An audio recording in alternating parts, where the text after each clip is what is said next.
Shalom. Shalom. We want to begin the lesson off by giving all praise, honor, and glory to Yahweh, Bahashem, Bahashem, Yahweh Yahweh, Shai, Bahashem, Bahashem, Rachakadosh. Kudash. Double blessing and honor to the apostles and elders of Great Millstone who taught us this truth through the spirit and the power of Yahweh, Bahashem, Yahweh Shai. Back with another lesson through the spirit, man. As I mentioned in one of my previous lessons earlier this week, What the fuck? Salaki. There you as I mentioned in one of my previous lessons earlier this week, we was gonna try and start doing our joint lessons again this week. So the water how about Shimon shot for that. Brother and I were able to link up once again and continue to bring these lessons to y'all, Lord willing, on a weekly basis. And then as far as the ones I have going on with the other brothers as well, Dapyar Abad, I'll try and get those to you as well on Fridays. But nonetheless, today's topic we're gonna be going into the truth about the Renaissance period, the Renaissance era, and iconoclasm. And we're thinking about making this into a series, maybe where we go into, saying history once a week or something like that. Could happen, could not. Could be that topic or something else. Who knows? But as right now, I'm just gonna go into first what is iconoclasm and how it connects to the Renaissance period.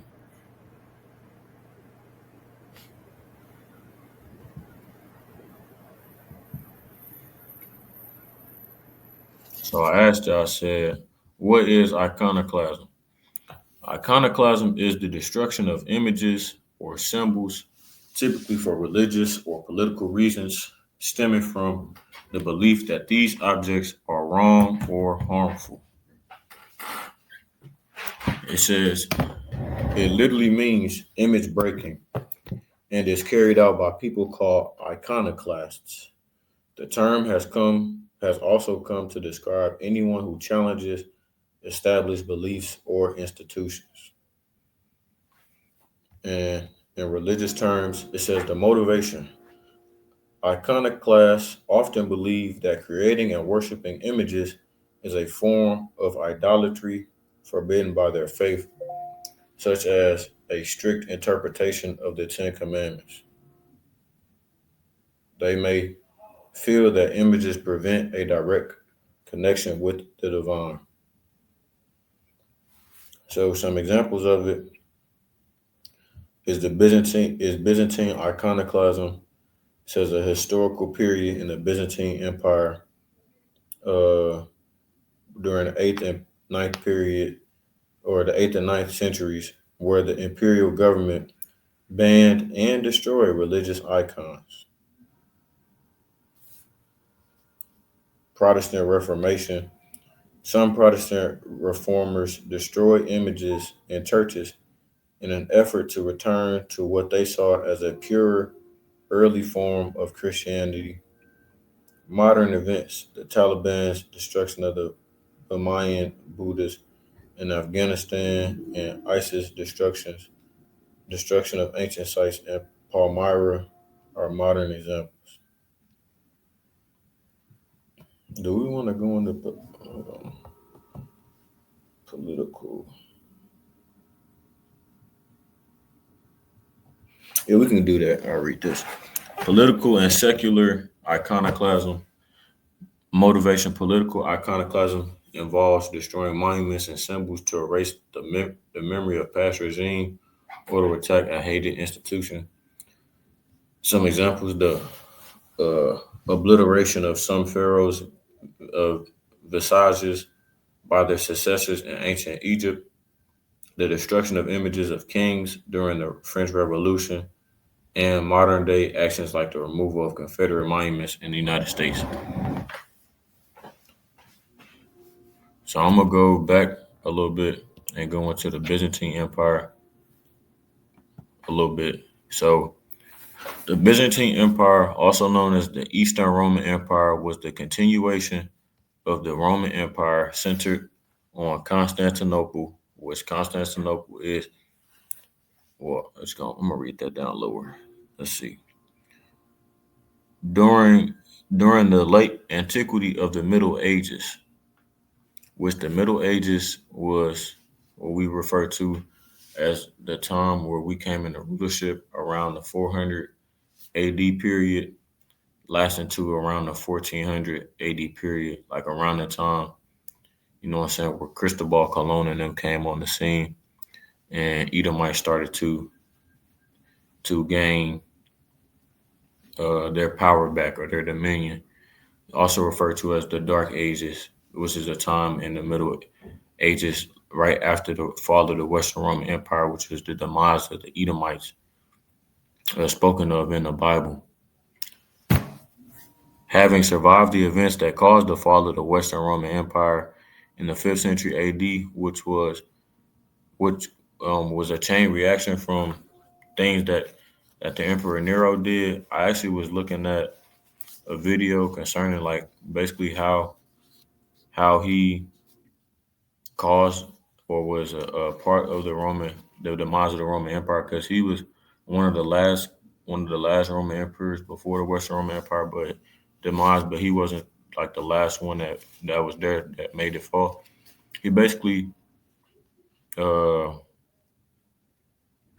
he basically lessened the value of the currency, which led to emperors after him making it less and less valuable to where their money became worthless, which is what we seeing unfold right now. Um, Having survived the events that caused the fall of the Western Roman Empire in the 5th century AD, which, like I said, was around the 400s. When they fell, that's when we came into power. Which the brother, if you could pull that precept up, says it endured until the fall of Constantinople to the Ottoman Empire in 1453. The term Byzantine Empire was coined only after its demise. The citizens used the term Roman Empire and called themselves Romans. Um, Constantinople was a city that was founded by the Emperor Constantine. Let me go into this though. I'm gonna read this next paragraph and then I'm gonna go back. It says during the early centuries of the Roman Empire, the western provinces were Latinized, but the eastern parts kept their Hellenistic culture, which the Hellenistic culture came from the Greeks, which we went into. Myself and the brothers have went into, uh, you know what I'm saying, into those lessons and stuff like that, talking about the Hellenization of the Israelites over there who were who were under Greek captivity at the time, uh, referred to as Gentiles and stuff like that, which the word goes into that word Hellene, which is where you get Hellenization from. Israelites over there who consider themselves to be Greeks. It speaks on that in the book of Second Maccabees, chapter 3 and 4, on how we got how our people. I don't want to say we as in myself and the brothers, but how our people got engulfed into the Greek way of life through a wicked ass Israelite named Jason. Constantine number one legalized Christianity. So he was the first emperor who spread forth Christianity on a mass scale. Constantine, which is this weird looking dude right here, legalized Christianity and moved the capital to Constantinople. Theodosius the first made Christianity the state religion, and Greek gradually replaced Latin for official use. The empire adopted a defensive strategy and throughout its remaining history experienced recurring cycles of decline and recovery. Now, I'm not going to go into the history of the Byzantine Empire and stuff like that. Just know that this empire was going on around the time where we came into power. Um, remember, the Christians, uh, that word came from. Israelites being what you want to say, being mocked, right, for following Mashiach. They called them Christians at Antioch. It says that in the book of what is that? Either Acts or Amos. The Book of Acts. Okay, that's what I thought. Acts. Yeah, Um, word Christians mentioned three times in the Bible. I believe it says Christians and Christian, but it comes up a total of three times. And there was a derogatory term that was placed on us, like the brothers bringing out back in the ancient Roman Empire. And then it went from a derogatory slang term to an actual pagan religion, pretty much. So it went from us being demonized for following Yahushai to uh, it being something that would conquer the world and take the world by storm in a pagan religious sense, pretty much. But yeah. yeah, and that was brought forth through Constantine, like I was saying. He pushed that shit out on a mass scale and indoctrinated, like you said, pagan doctrines. I got a clip right here depicting it, but I'm gonna just read it off. Trinity, Easter, Lent, Sunday worship, Christian cross, Christian fish, things of that nature. But like I said, I'm not about to go deep into the Byzantine Empire. That's not what we're here for. I just want to give y'all a little bit of background because it was iconoclasm going on in that time. Now, the second question we asked Oh, was, Salakia. Can I bring this up real quick before you oh go? yeah, Con, I forgot about that. No, Salaki. it was on some you already said, pretty much. What the scripture I asked you to pull out? No, not that one. I do have that pulled up, but not that one.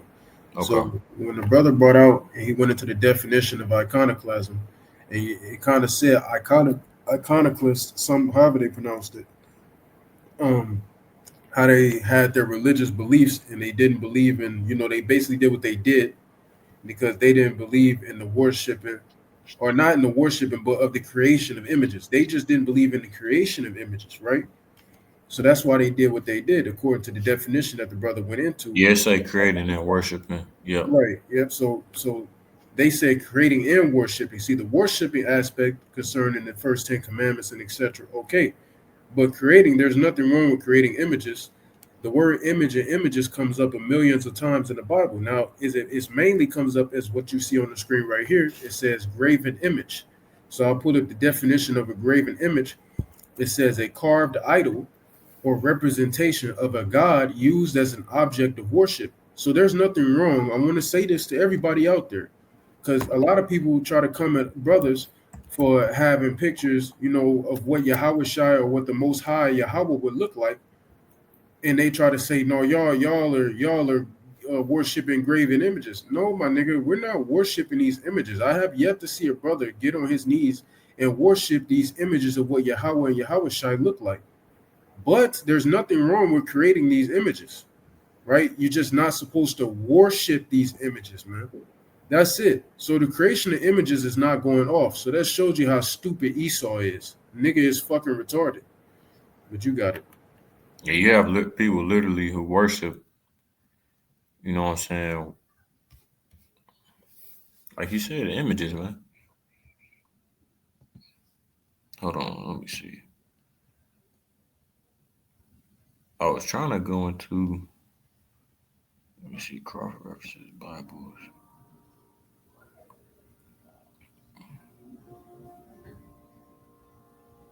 I could have sworn it said something about graven images in there.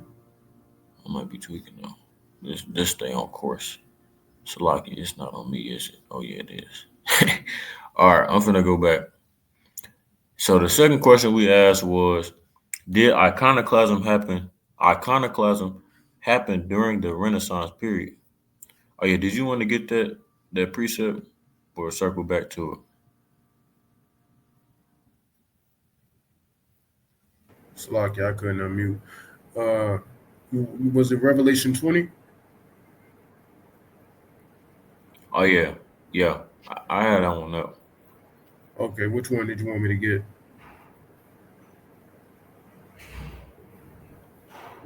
Matter of fact, let me say this first, and then we can Hmm. get this tie all together. All right, it says yes, iconoclasm occurred during the Renaissance period, most notably through the Protestant Reformation and building storm in the 16th century, which is in the 1500. Uh, Also during 1524, that's when the letter J was invented or created. It stemmed from the letter I, and you know what I'm saying. Going into that, I want to say in the 1600s, that was when they first started coming out with that word Jesus Christos, or Jesus Christ, as most people like to say.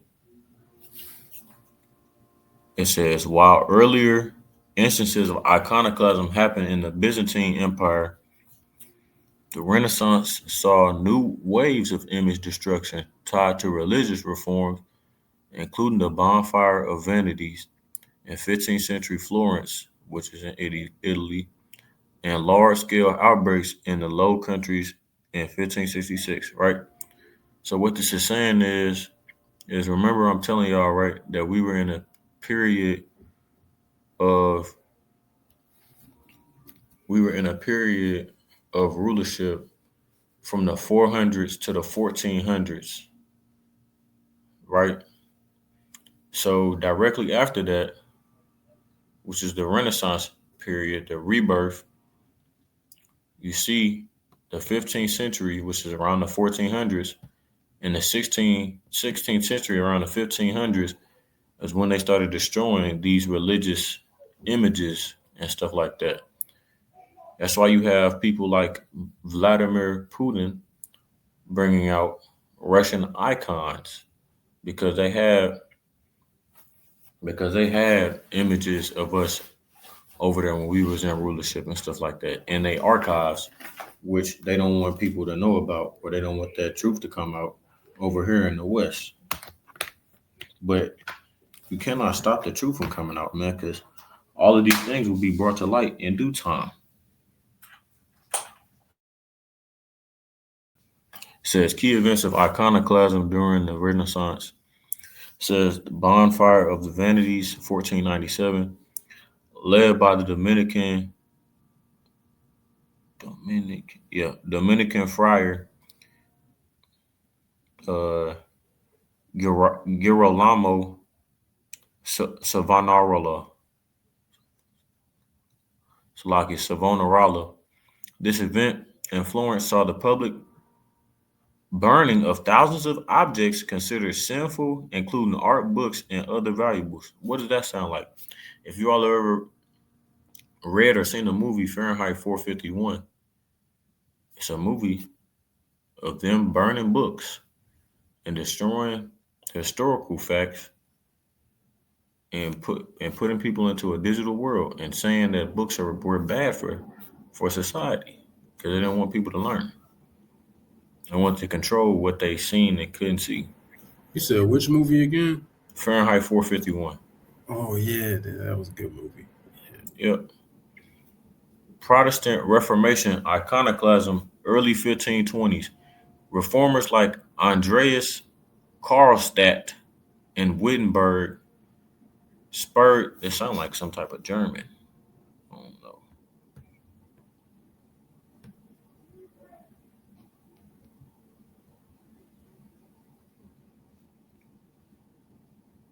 Where is that at? Wittenberg. I don't feel like going into that right now. Wittenberg spurred. God damn, I did not mean to push that. Salaki spurred the destruction of religious images, arguing they were idols and against the second commandment. Now, what's the second commandment?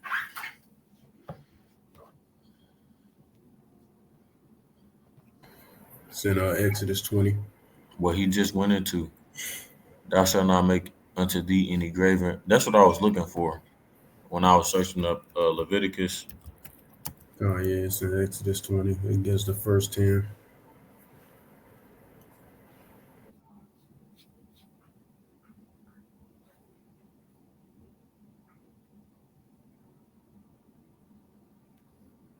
Exodus 20 and 4. You must not make for yourself an idol or any image or salakia, an idol of any kind or an image of anything in the heavens or on the earth or in the sea. Now, mind you, like the ox said, this how stupid they are, which that they logic is flawed because if you burn all these images and all these religious facts and you didn't want nobody worshiping them and stuff like that for what y'all said it was for, y'all went back and just changed them and made more images. That don't even make sense, does it? Esau is the biggest hypocrite known to man.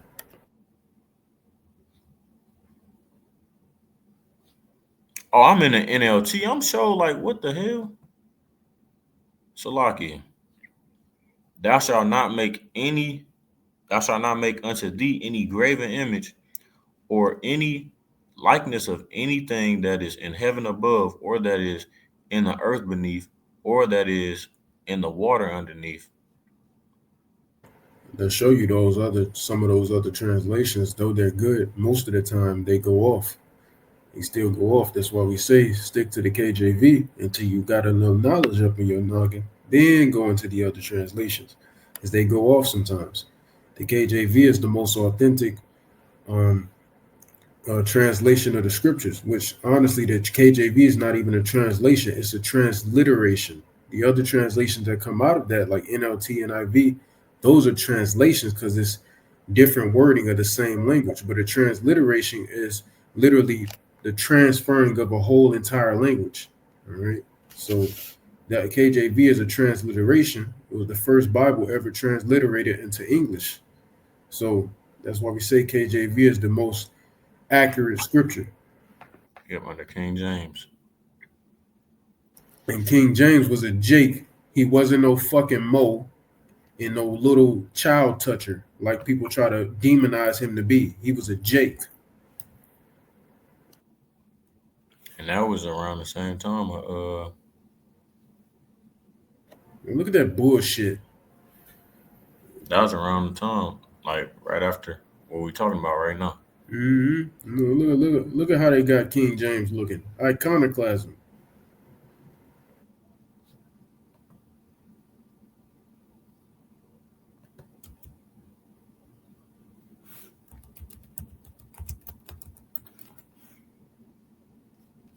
I wonder if they have a true image of him on here. Most likely not. No, it's somewhere. You just got to search deeply for it.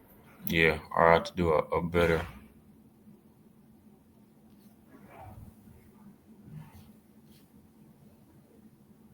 What's that one all the way on the right?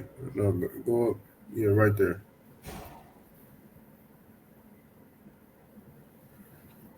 No, that ain't the same thing. It's about somebody else. I got some images though I could put on here Yeah. that YouTube might try and take down. But let me go back to that DJ. though. Let me see, Slack. Graven image, idol, or image, right? And we know an idol would be something that you worship, of course, or something that you look up to.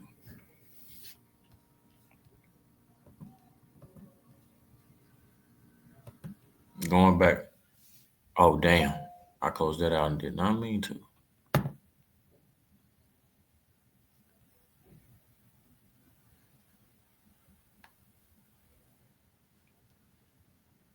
Let me just relook it up. It's fine. Yeah,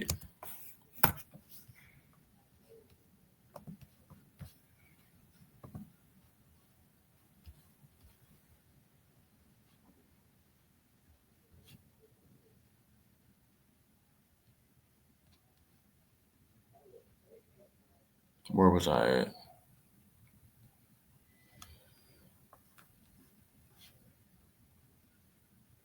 Did it just change? Yeah, most definitely changed. I ain't gonna. I'm like, I'm thinking I'm tripping. Hold on, let me see Yeah, if I I got didn't some remember more. all that other stuff being there. Yeah.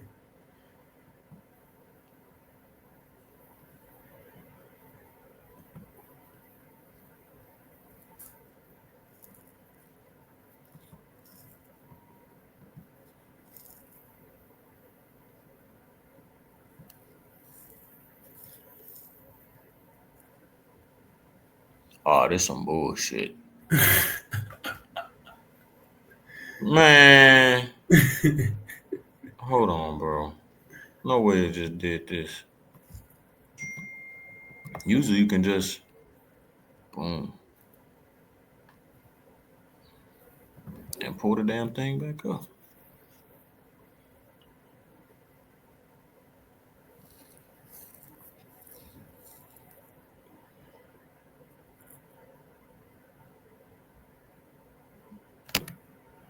Now this thing don't want to pull up recently closed tabs. It's fine.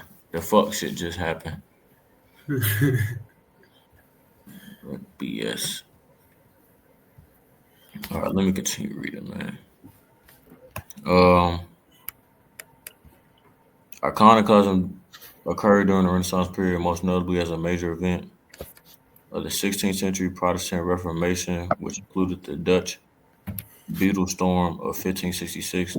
This wave of destruction was fueled by religious reformers who rejected religious images as idols, while earlier iconoclastic movements also happened in the 8th and 9th century in the Byzantine Empire. So making an image is not idolatry. Worshiping the image, that is idolatry. But an image itself is not an idol. Iconoclasm during the Reformation, 16th century, religious reformers like John Calvin, which is where Calvinism comes from, and Huldrych Zwingli reviewed religious images as idolatrous and against the Ten Commandments. Building storm in the Netherlands, this led to widespread outbreaks of violence against religious art in churches and monasteries, starting with the image storm in August 1566. So my question is this. Okay.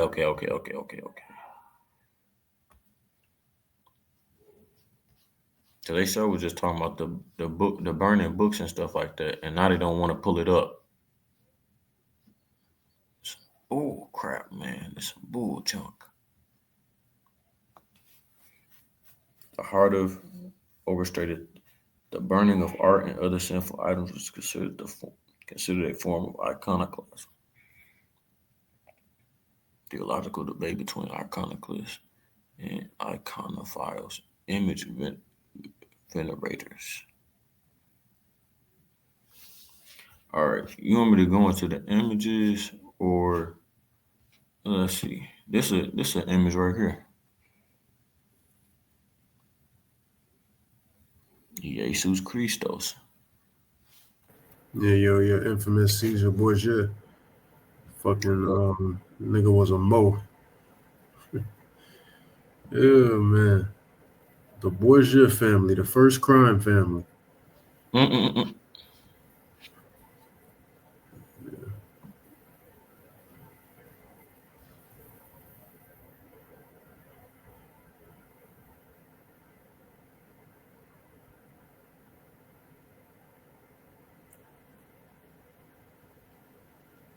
We're gonna go into the damnatio memoria as well. But I didn't talk long enough, man.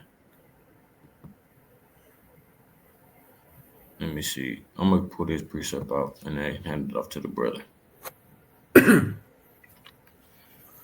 You could you could start from go up and then start from one and then I'll tell you when to skip. All right. Book of Revelation, chapter 20, and verse 1. And I saw an angel come down from heaven, having the key of the bottomless pit and a great chain in his hand. Yeah, now that bottomless pit there, It's talking about over there in the land of Europe. All right, it's talking about over in Europe, and that great chain is talking about slavery. All right, captivity, and this is going to start tying into the Dark Ages when Jake started coming up in power. You know, as the brother was bringing out about the Byzantine Empire and things of that sort, the Eastern Roman Empire, which was Jake mainly, was mainly Jake, you know, overpowered the West, and they basically took over and ruled for approximately a period of 1,000 years, a millennia, right? So that bottomless pit, which is also mentioned in Revelation 11, that's Europe, all right? And that great chain is captivity, and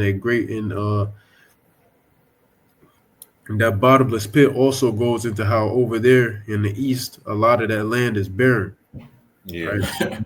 Barren, yeah. So especially it goes into the land of Israel also being made barren. Yeah, if you didn't know, the Tiny Top has the professional victims. They have to import, they have to import crops and all that stuff because they can't till the land because it doesn't prosper with them. Because why does that happen? Because the true people aren't over there. All right. You also see another account of this when you go into the book of, if I'm not mistaken, I think it's Second Kings 17, if I'm not mistaken. But when the Assyrians, yeah, you could go there and check it just to make sure. I think it's Second Kings 17, where the Assyrians were moving northern kingdom Israelites out of the land of Samaria. That's how you eventually get to when you go to John the fourth chapter concerning the woman at the well. I call her the bitch at the well. She doesn't deserve to be called no woman, but the woman at the well talking to Yahushai and how she was a Samaritan woman, but she was really a heathen, right? So that's how you get to that point because in the land of Samaria, which is a land over there in our land of Israel, Assyria was removing a lot of northern kingdom up out of there and replacing it with heathens, right? So that's it. Started 24, Baba Bashar. The book of Second Kings, chapter 17, and verse 24, the title reads, Cities of Israel filled with strangers. It says, And the king of Assyria brought men from Babylon, and from Cutha, and from Ava, and from Hamath, and from Sepharvaim, and placed them in the cities of Samaria instead of the children of Israel. And they possessed Samaria and dwelt in the cities thereof. And so it was at the beginning of their dwelling there that they feared not the Lord Yahweh. Therefore the Lord Yahweh sent lions among them, which slew some of them. Wherefore they spake to the king of Assyria, saying, The nations which thou hast removed and placed in the cities of Samaria know not the manner of the God of the land. Therefore he hath sent lions among them, and behold, they slay them because they know not the manner of the God of the land. And the land, our land, because it's our land. All right, I don't care who gets mad at it. It's our land given to us by Yahweh, by Hashem Yahweh Shai. That's our land, right? It's like a human body in a sense. So you know how your body rejects what's not good. You know, you may eat something bad or whatever, and you start to throw it up or regurgitate it. You know, in a sense, so you get real sick until that parasite is out of your body, in a sense, right? Our land is the same way. When there are parasites, when there are viruses over there, all right. This is not medical misinformation. This is not medical information, by the way, Esau. Um, I'm just talking shit. All right. But you know, I'm docile. I don't know shit. Okay. So just know that, Esau. All right. But you know, it spews it out. So that's kind of what was happening because we weren't in that land anymore. Now you still had some Israelites there. They weren't, you know, they weren't able to remove every single Israelite out of there. But a hell of a lot did get removed. They did remove a hell of a lot of Northern Kingdom up out of that land, right, and replace it with a lot of heathens. All right. So you can continue though. The king of Assyria commanded, saying, Carry thither one of the priests whom ye brought from thence, and let them go and dwell there, and let him teach them the manner of the God of the land. And that's how you lead to the book of John, the fourth chapter, concerning the bitch at the well. I gotta say it like that because shit, that's what she is. The bitch at the well who was talking to Yahushua, who was a Samaritan. She was a Samaritan woman, right? That's how you got that. But she was really a heathen. She didn't go back to an Israelite, even though she dwelt in the land. She wasn't an Israelite, right?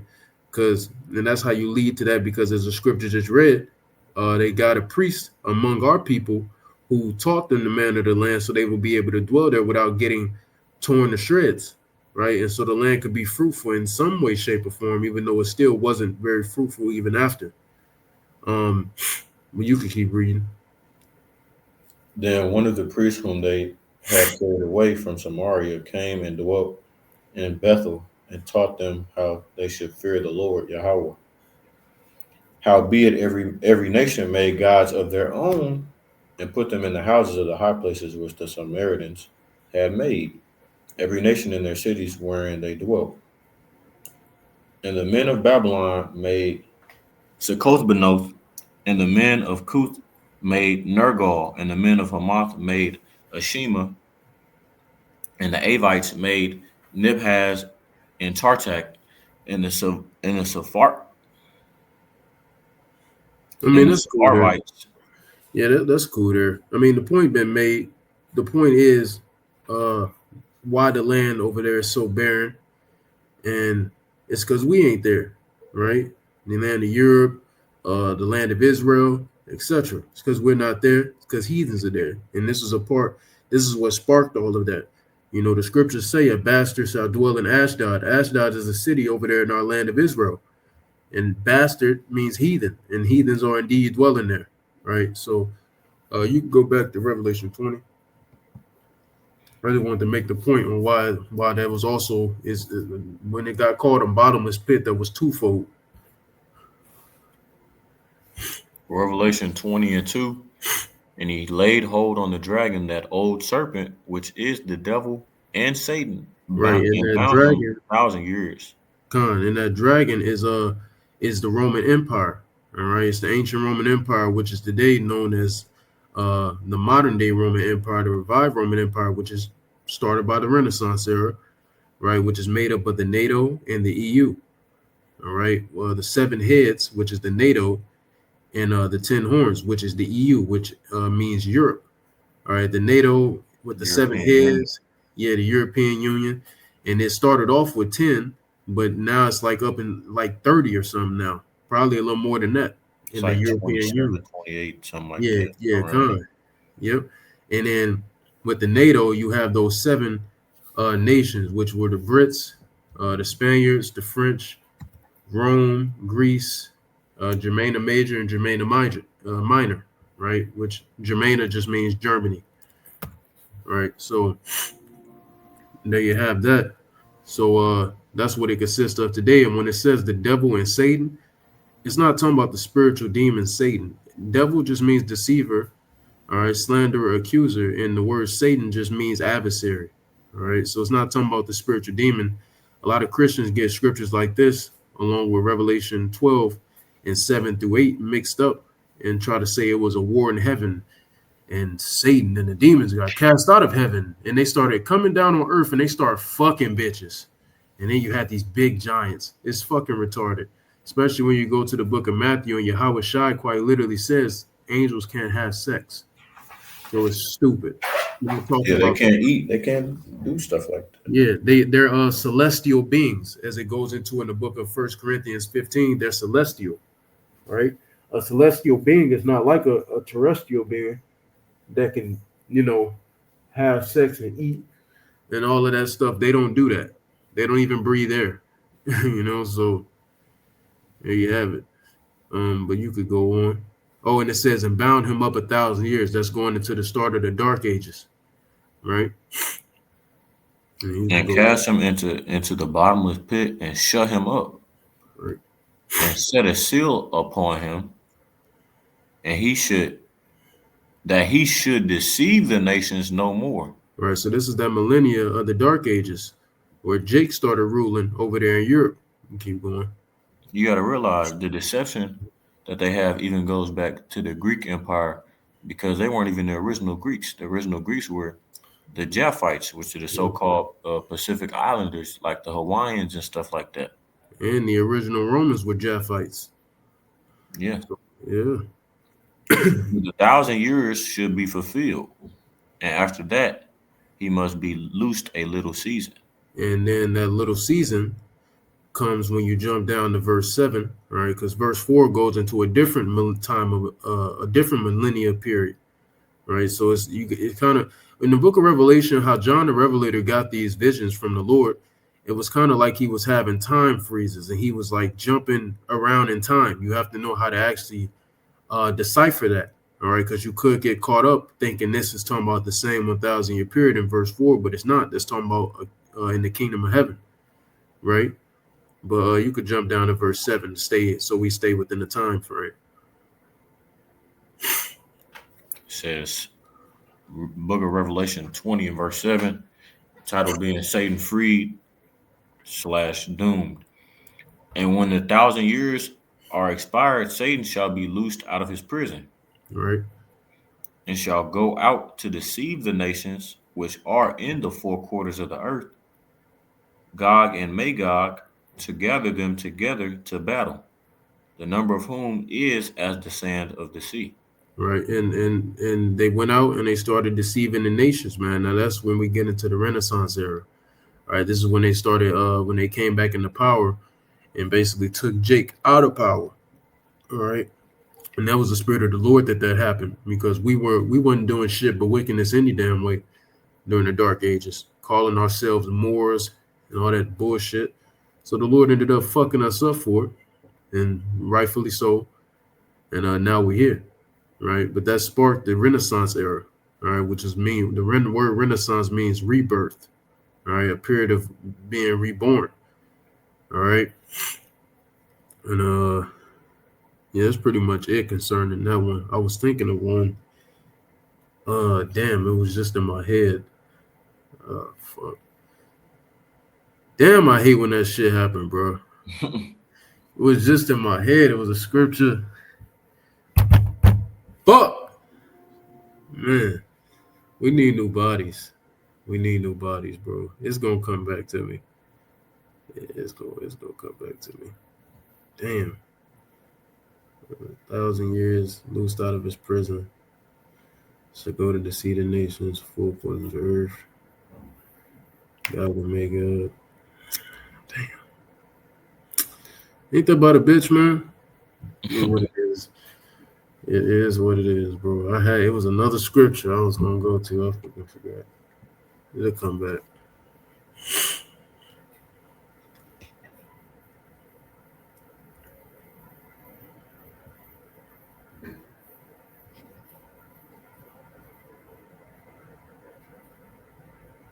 Oh, call Bashmel Shah. Can you go to the Apocrypha? Can you go to First Maccabees 1?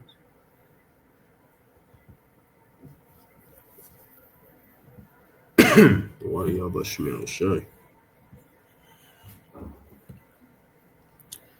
Uh, you could read verse 1, and I'm gonna have you jump down. The book of First Maccabees, chapter 1 and verse 1.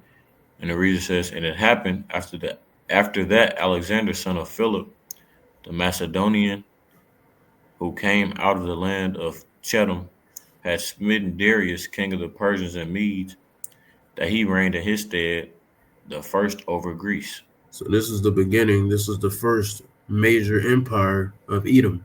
All right. Edom had little spurts and periods of time where they, in a sense, had sovereignty, as you would say. But this is like that first real deal time period where Esau ruled. Right. And it started with Alexander the Great. Right. You get that when you go to Revelation 13, starting the first and the second verse, where it says that leopard. Right. The head was the leopard, talking about Alexander the Great, and then it says the tail or the feet of it was like unto a bear, talking about Russia, because it's going to destroy this bitch, right? So can you scroll down to actually you could just continue reading down. There ain't no point in skipping it. And many wars and won many strongholds and slew the kings of the earth and went through to the ends of the earth and took spoils of many nations, and so much that the earth was quiet before him. Whereupon he was exalted and his heart was lifted up.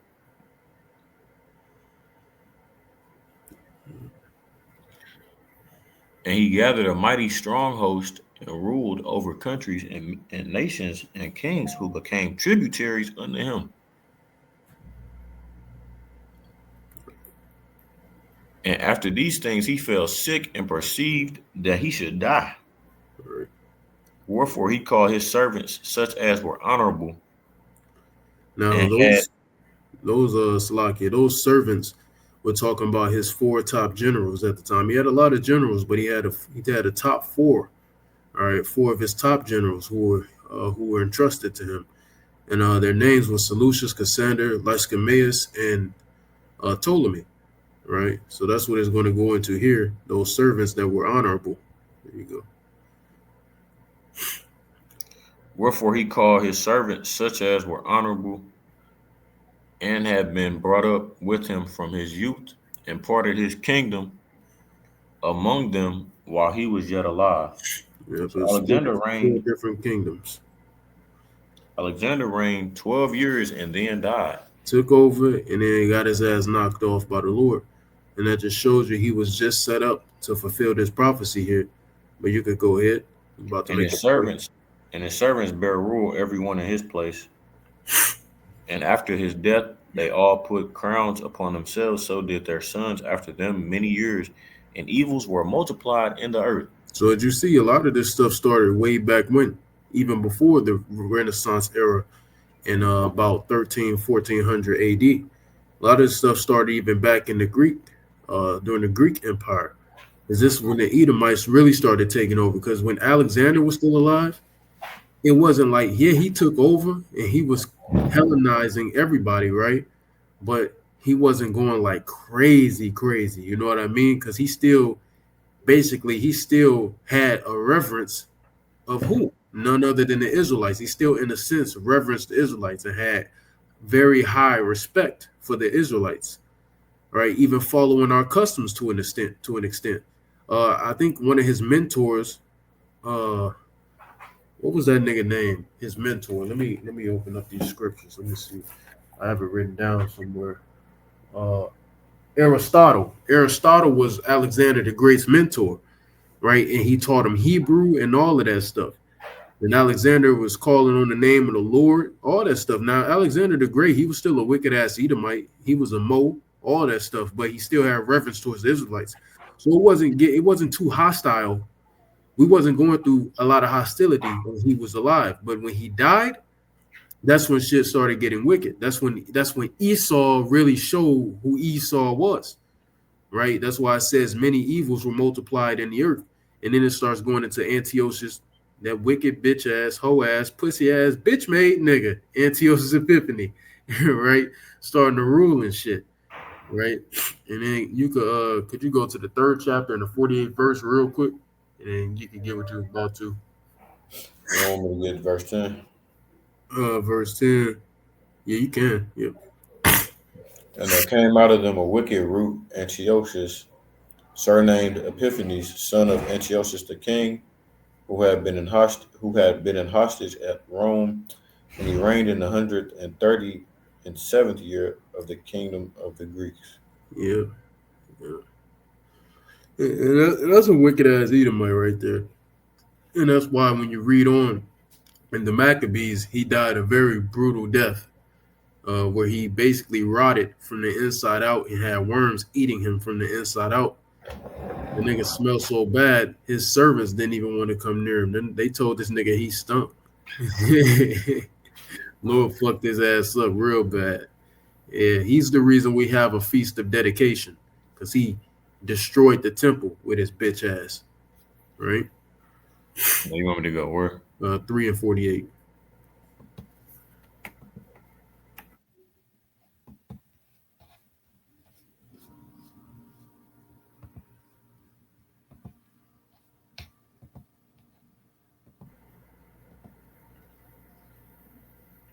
And this is still during the Greek Empire. So this show Esau been doing this shit. It didn't just start in the Renaissance era. All right, go ahead. The book of First Maccabees, chapter 3 and verse 48. And it reads, and laid open the book of the law, wherein the heathen had sought to paint the likeness of their images. So they started changing the images even back then. All right, that's where you had Serapis Christus come onto the scene through Ptolemy. I think it was Ptolemy the first. All right, where Yeah, he he said created something about Serapis Ptolemy the Christus. first in that first chapter. Yeah, where it started, where he brought in Serapis Christus, right? Which in turn, down the line, now you have Jesus Christ. It started with Serapis Christus, all right, during the Greek Empire from Ptolemy the first, all right. So they started changing the images, and things of that sort. So iconoclasm is right here in the scriptures, whether you want to believe it or not, Barakatah. Whether you want to believe it or not, iconoclasm is in these scriptures, right? A lot of people don't agree with it, but it is what it is. It's right here, right? The Renaissance era, the Renaissance art, all right, the images being changed, all of that is right here in the scriptures.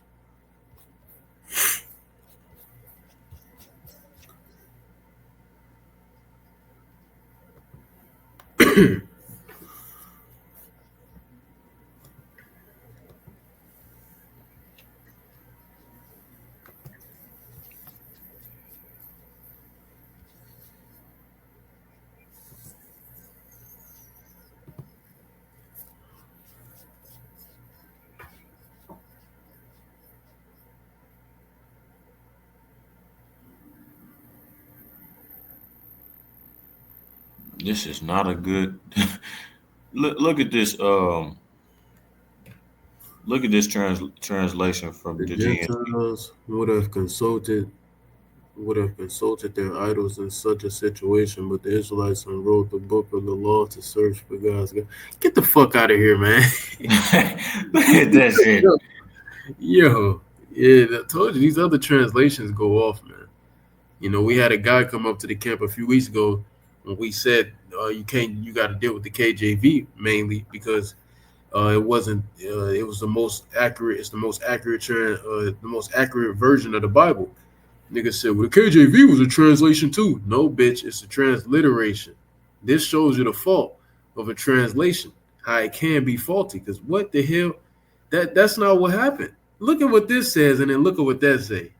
Esau and his trickery. Hey, nigga, you can't get us though, bitch. We see you, little nigga. and the GNT usually be good on they translations. That shit terrible.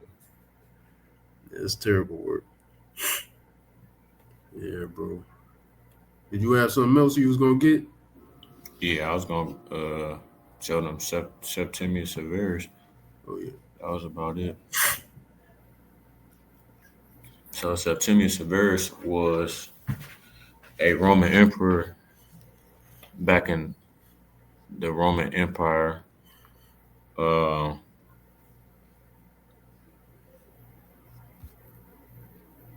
and as you can see, this is a depiction of his bust, which is just a sculpture of the shoulders and the head of a person. And he actually was a Jake ruling in the Roman Empire. And this is an image of him in that time period right here, as well as this one.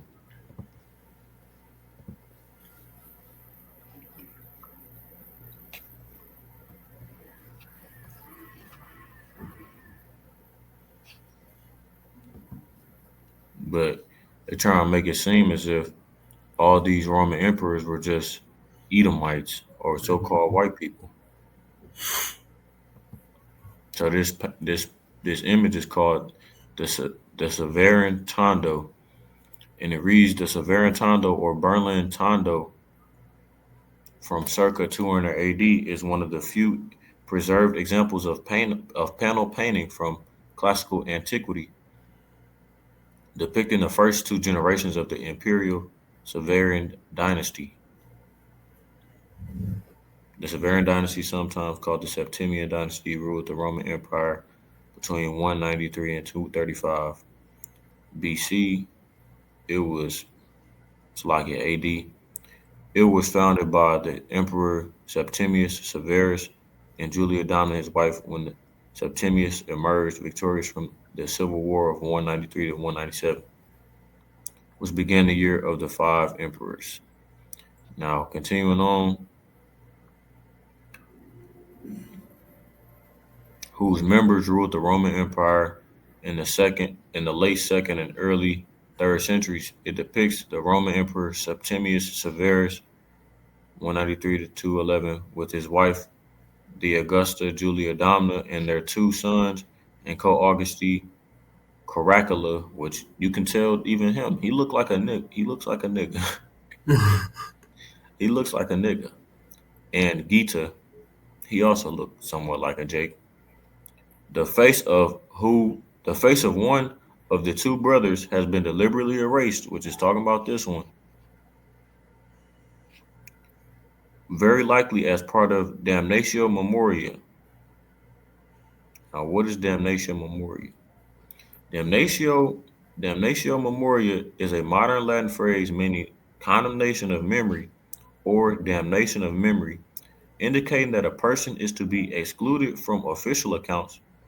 There are and have been many routes to damnatio memoria, including the destruction of depictions, the removal of names from inscriptions and documents, and even large scale rewritings of history. This is just another word for iconoclasm.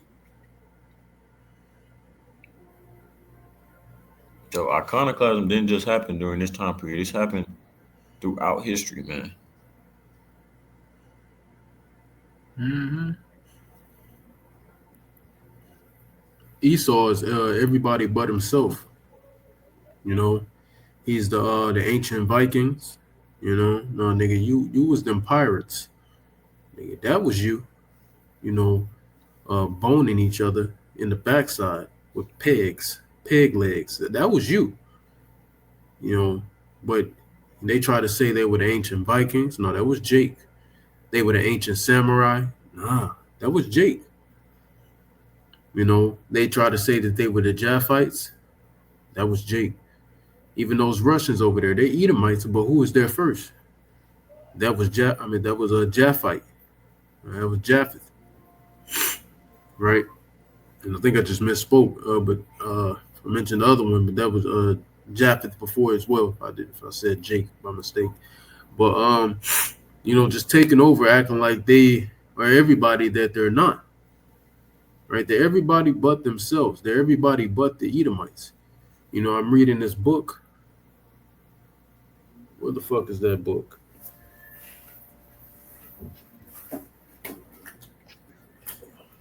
That's where, what I'm saying, them breaking noses and stuff like that.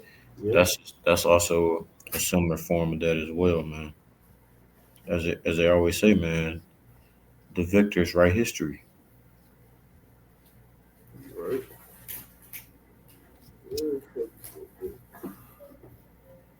Salakia, bear with me.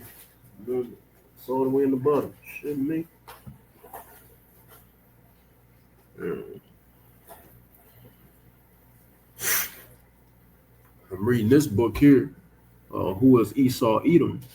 And it goes into the Balfour Declaration and all of that stuff. How Esau is being everybody but himself. Now this guy's going off in this book a lot, but also a lot of the information in it is true.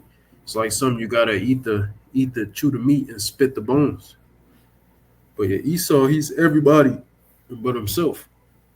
You know, he's the ancient Christians, right? He's the Israelites, right? Even though he wouldn't dare call himself an Israelite, but you know, he's everybody but himself.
All of you. Hold on. Sure.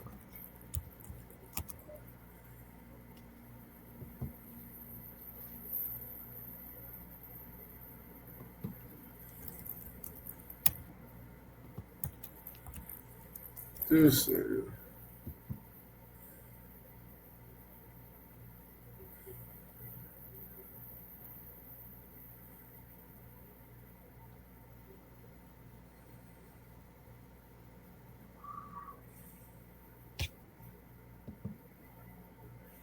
This is not what I'm talking about.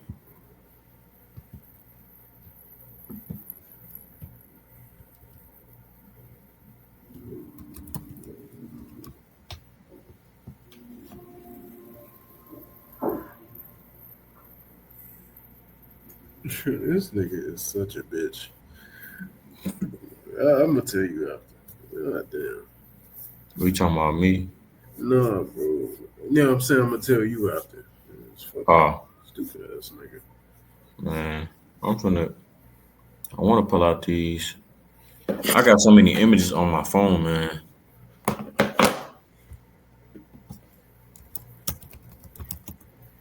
Cause I was trying to. Cause that them changing the likeness of the images is just a form of them whitewashing everything.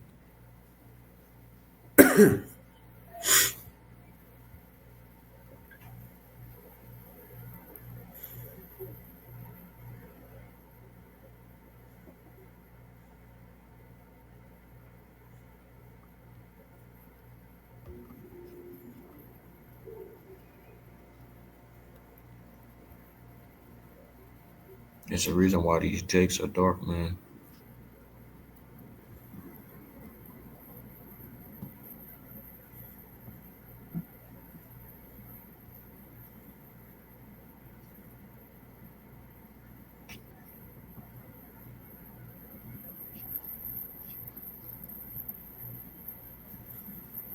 Saint Nicholas. I didn't even mean to click on that.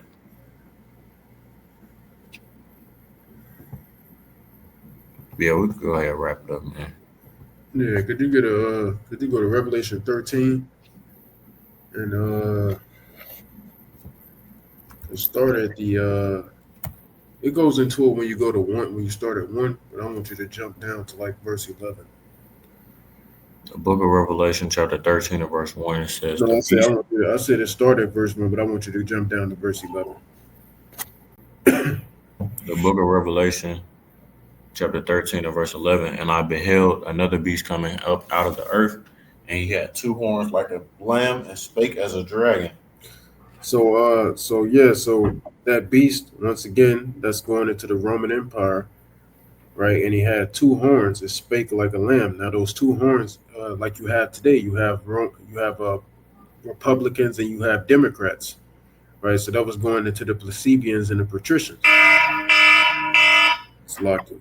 That was going into the plebeians and the patricians, right? Which is the Romans and the Democrats today. And it says, and it spake like a dragon, right? And you can assume what that means. So you can go to verse 12.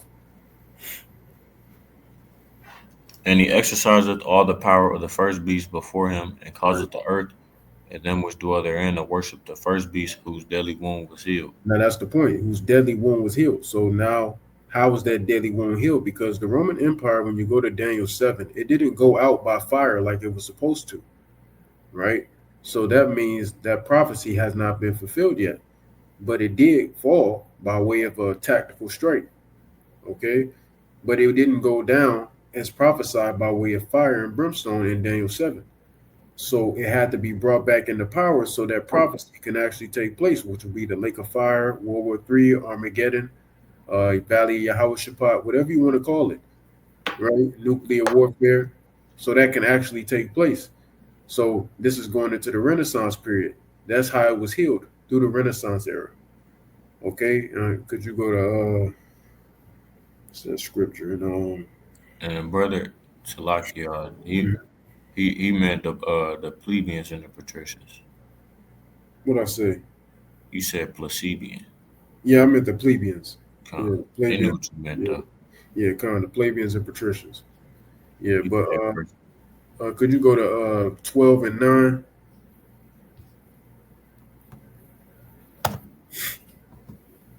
Is it also in 12 and 9 at backs what we were bringing out at first in 20?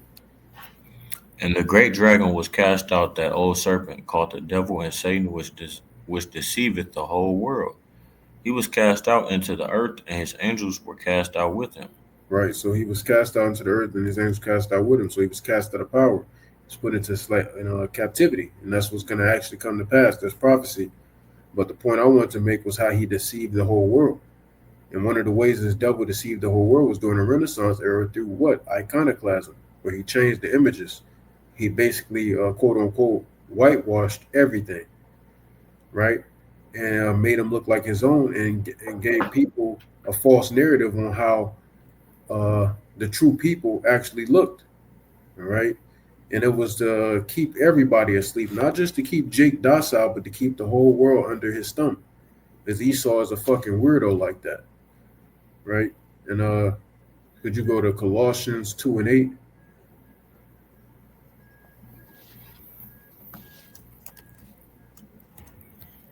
This will show you how this devil rocks through his philosophies. His philosophies and vain deceits. Go ahead. It says, beware lest any man spoil you through philosophy and vain deceit, after the tradition of men, after the rudiments of the world, and not after her Mashiach. Right. So that's how this devil got you, through philosophies, right? Vain deceits. All the word philosophy means is a way of life, a standard of living, right? And this devil's standard of living, he spread throughout the whole world. That's why you have Christians still hung up on Galatians 3 and 28, neither Jew nor Greek. But when you go into the word Greek there, as the brother mentioned earlier in the lesson, is Hellene, right? Hellene, which that's where you get the word Hellenization from, all right? Because we were all Hellenized, not even just Jake. The heathens were also, it's like it. The heathens were also Hellenized during that time period, right? So everybody got fucking Hellenized, man, and fucked up by the Greeks. But when Alexander died and the generals started ruling, especially when Antiochus came into power, the main targets at hand was the main who they targeted mostly was Jake. All right, you get an understanding of that when you read the Maccabees, right? And then could you go to the scripture? You quoted it earlier, Job 9 and 24.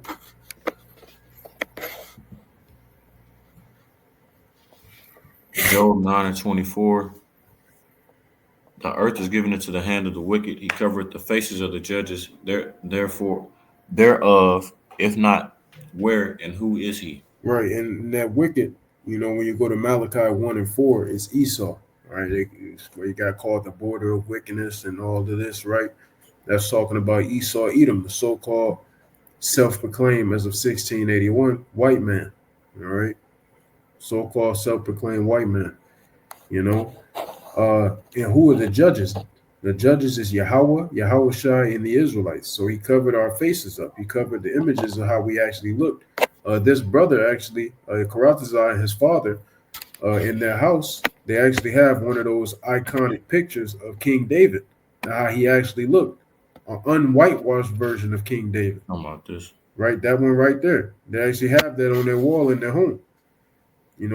Before it got whitewashed. Iconoclasm. Now, are they going off for having that image? No, because they're not getting on their knees and saying, "Oh, King David." Right? So you can have images, man. I got images on my phone. Bro got images on his phone of stuff. Hell, you click on our channels. We got images in the profile pictures. Ain't no wrong with having images, man. We're Yeah, Jake. it's okay. I'm gonna add an image for the thumbnail of this video. Come on, like we're Jake, bro. We're gonna have images. We're artists, right? We're artists. The scriptures in the book of Jeremiah says Jacob is the former of all things. So you don't think we're gonna be? The scriptures also say we're the salt of the earth. You don't think we're gonna be into art and all of that? Fuck out of here. That's Esau being wicked. Creation of images against the first 10 commandments. Yeah, sucker Frank, bitch. This nigga don't know what the hell you talking about, right? Could you go to Revelation 11 and 8 just to back this? Because Esau covered the faces of the judges, man. That's iconoclasm right there. You said go to Revelation 11 and 8. See, Esau, you're not going to get away with this, bitch. We got you now, fuck nigga.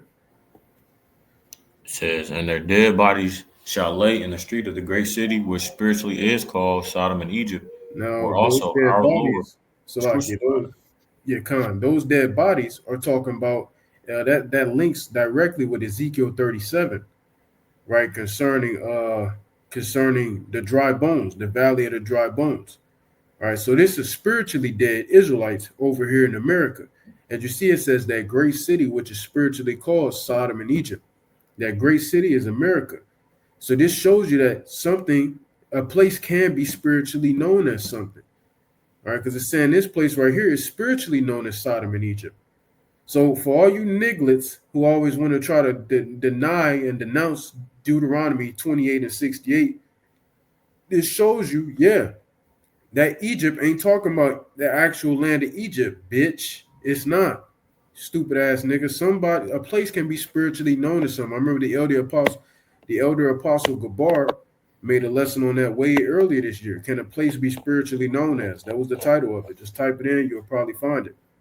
Right? And he went into this type of stuff. Okay, so that great city is America. All right, which you got a lot of spiritually dead Israelites. And pretty soon, I love to say this all the time, pretty soon this is going to be literal dead bodies over here in the land of America, pursuing the times that we're coming into very shortly. Yep, they're gonna be in the streets like dung, as the Mm-hmm. scriptures read. Right. It ain't going to be buried or none of that shit. Right. And then it says, where also our Lord was crucified. Now we know that our Lord was crucified over there in the land. He was crucified very right near Jerusalem, right? So we know Yahweh wasn't crucified here in America. So how could this be talking about America? Well, then that's where you get into iconoclasm. They crucified our Lord Yahweh with iconoclasm. They changed his images. They changed the way he looked. They changed his name to Jesus Christus, all right, or Jesus Christ, Caesar Borgia, Serapis Bitches, whatever you want to say is. It don't matter. They changed his name. They did all this shit, right? So that's how our Lord was crucified through iconoclasm. It's pretty easy to understand. If you can't get it, even through all of this, well, then it's safe to say you're not of the elect, bitch. Now, the scriptures say in the book of Isaiah that the Lord's hand is not shortened in who he can save. So you have a chance as long as we out here preaching. But boy, oh boy, when we off these streets, look out. Look out. Your ass gonna be through. All right, your ass gonna be through. And your ass gonna be grass. Right? So we know Yahweh according to the book of Revelation 1, verse 13 through 15, according to Daniel 10 and 5 through 6, he was a so-called black man. He will be known if he was here on earth today as a so-called black man. And we know our power, Yahweh, according to Revelation 4 and according to Daniel 7 and 9, was also a so-called black man, right? And we know that the angels, according to the book of Ezekiel, chapter 1, look like so-called black men because it says it there, the same stuff. So there's no escaping this, man. You can't escape the melanin, bitch. It's everywhere, Esau. No matter how bad you try to change it, they try to make it seem like we're inhumane for being dark and having melanin. No, you bitch, it's you. You're inhumane. All right, you're the one that lack pigmentation. You're the one that can't go out into the sun without wearing melanin on you, because that's what sunscreen is. Sunscreen is melanin. It's artificial melanin. If you put it, I forgot if you put it under a black light or whatever they said, you could see that it's melanin. Y'all niggas have invisible melanin on your body in order to withstand the sun, but we're the weirdos. We're the 3/5 human. How the fuck does that make sense? Nature is completely against you, bitch, because you're the wicked. You're the wicked, man. Nature is completely against you because you're the wicked, but you're trying to make it change everything to make it seem like we're weird and you're the pure. That's why you made that whole social construct of being a white person, because the word white means pure and the word black means evil, sinister, dark, right? That's why y'all did that. And to also prove that y'all aren't the people, when you go into the book of Acts, we were called niggers. We were called niggers. All right. Before we close, I'm gonna grab that. Let me grab that as the last precept, Salakia. I got you. As the last precept. Just to close that one off, bro. Because we were called niggers, quite literally, in the book of Acts, in the ancient Roman Empire, by the way. It says in Acts 13 and 1. Now there were in the church, now there were in the church that was at Antioch, all right, certain prophets and teachers, as Barnabas and Simeon, that was called Nigger, and Lucius of Cyrene, and Manaen, how do you pronounce that? Which had been brought up with Herod the Tetrarch and Saul. Right now, when you go into this word, you might come out and say it's a nigger. No, it's a nigger. Let's listen to it. Let's let the fucking man speak. Strong's G 3526. Niger. Niger. Fuck that sound like nigger, nigger, nigger, nigger, and it meant black. Surname of the prophet Simeon. A Christian, also derogatory for that, but black, which meant something that was just dark. And they would call them dark. So them niggers. Esau try to throw these words on us, but we've been getting called this bitch. And it was just because we were dark skinned. Right? It was just because we were dark skinned. Now Esau then coined it and tried to make it super duper derogatory now. They were just calling us that because we was dark skinned at the time. All right, it wasn't seen as too much of a derogatory word as it is now. But even though that's still a proverb and a byword that was placed on us. Last time I checked, Esau don't get called nigger. We get called nigger. We were getting called that. It's a reason for that, right? As I keep saying, because our skin look like this, right? Esau try to make it seem like we're weird. I got to say it again. We're 3/5 of a human, right? When uncivilized, Esau had to come and civilize our people.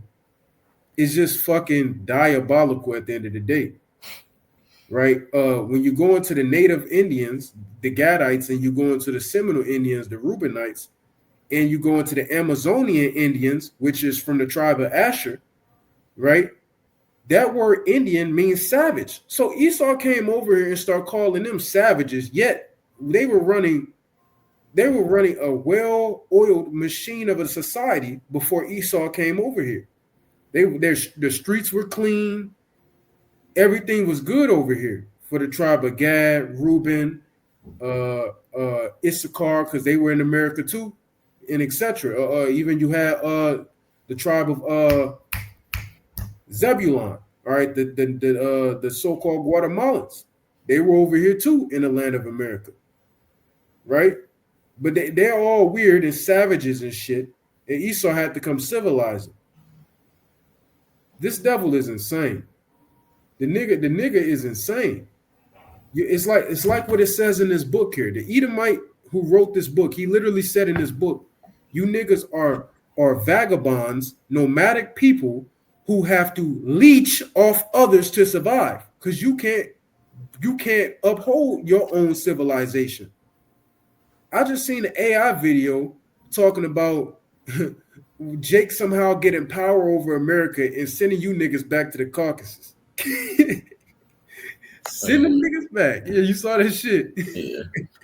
Like you, because you niggas can't uphold a society. We taught you how to wipe your booty, and somehow y'all still don't know how to do that to this day. You talk to an Edomite about wiping their ass. This nigga talking about I don't use a rag or no brush or nothing. I just use my hands. I nigga, what?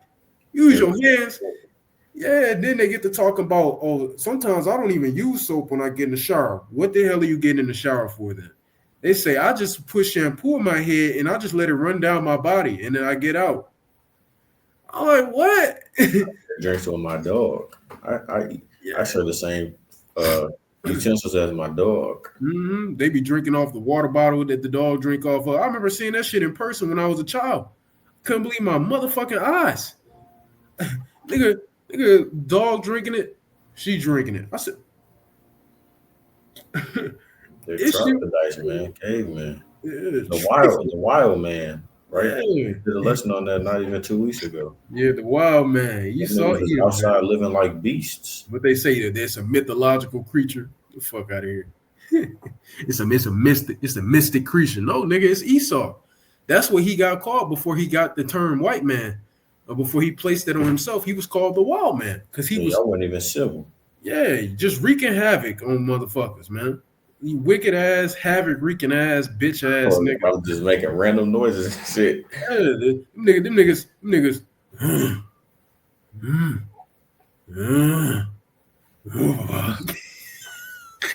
Weird ass noises. Them niggas weird.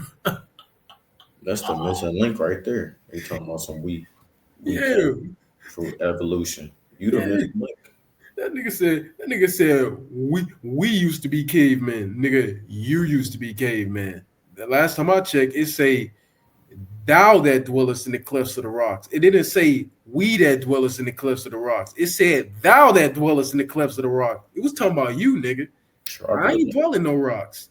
Yeah, it's a reason Esau keep getting stuck in these goddamn caves. These niggas go rock diving or whatever they call that shit, where they go into them little skinny ass fucking cave trails. And then that end up being a grave. It's just always something about them motherfucking mountains and rocks and shit.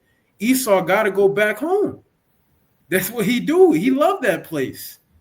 These devils are fucking through. And that's why when it get cold outside, all these niggas got on is tank tops and fucking booty shorts. All right? Because, you know, Esau be wearing them little ass shorts. Them damn booty shorts on at sub-0 degrees. This shit is insane. When we out that bitch, we don't come from them parts, bitch. You come from them parts. You come from the mountain terrains where it get real cold out there, motherfucker. I forgot the word. It's a word in psychology that we use for it. But I ain't used it in a while. But y'all have that. All right. Y'all have damn. It is what it is. I got it in this notebook here, but I don't even feel like going into it. But that's what y'all have, bro. Y'all subconsciously, unconsciously are wired to be used to the cold because you come from that region. Jake don't play that shit. When it get cold, Jake out that motherfucker. I seen it's like 40 something there. This motherfucker had a big ass coat on. Hey, chill out, bro. Jake don't play about that cold weather, bro. When I had this jacket on, I had a coat on and a beanie. Me. I don't like being cold, man. Yeah, bro. I don't play about that shit, bro. We come from where the heat is at. All right. It's hot over there in our land. All right. We come from where the sun at. Why? Because we can bear it. We're dark. The Lord knew what he was doing when he made your land the Caucasus Mountains over there, Basra, right? The what's it called in the scriptures? Let me see. Can't think of the damn name. Say it in Ezekiel 35. Yeah, Mount Seir. That's what I meant to say. Yeah, Mount Seir. And the Lord knew what he was doing when he made that your land, because he knew you couldn't dwell where we was at, because you ain't built like that, bitch. That's why when you came out of the womb, Isaac, the first words Isaac said when you came out the womb of Rebekah was, I Shashua. Wasted the fuck away as he. Wasted away as he. You had no pigmentation. You was through. You're the one that's 3/5 of a human, bitch. And I'm gonna prove I'm moving it down to 1/5 of a human. You just weird. You're not even 1/5 of a human, nigga. You not human. You're not human, bro. And the Lord gonna get you, bitch. We expose you, nigga. Like it's saying 2 Corinthians, the 10th chapter. It says we're pulling down the strongholds through the spirit of Yahweh Bashim Yahushai. Those strongholds are now being pulled down, and we're finally being awoken to who we are as a people. And there's nothing you can do to stop it, Esau. There's nothing you can do to stop it, and you can send a lot of these trash digging ass jakes, these raccoon ass jakes, these moon crooked ass niggas, right? To try to come against this truth, but it's not gonna work. It's not gonna work at the end of the day. So yeah, that's it though. Got anything else? Uh, yeah, Lord willing, y'all will edify. This has been the truth about Renaissance era and iconoclasm. Probably could have brought out more, but we got some things we got to handle. But yeah, Lord willing, it was edifying. We want to start close it by giving all praises, honor, and glory to Yahweh, Bahashem, Yahweh Shai, Bahashem, Rachakwadash. Double honors to the apostles and the elders of Great Millstone who have taught us all this truth in the spirit and power of Yahweh Bahashem Yahweh Shai. And until next time, as always, Abba Babal, Kwam Yasharala, Gadol Abadyam, Lababal Hagadol, Yahweh Mahar, Wa Ahabatham. And until next time, Shalom. Shalom. What do you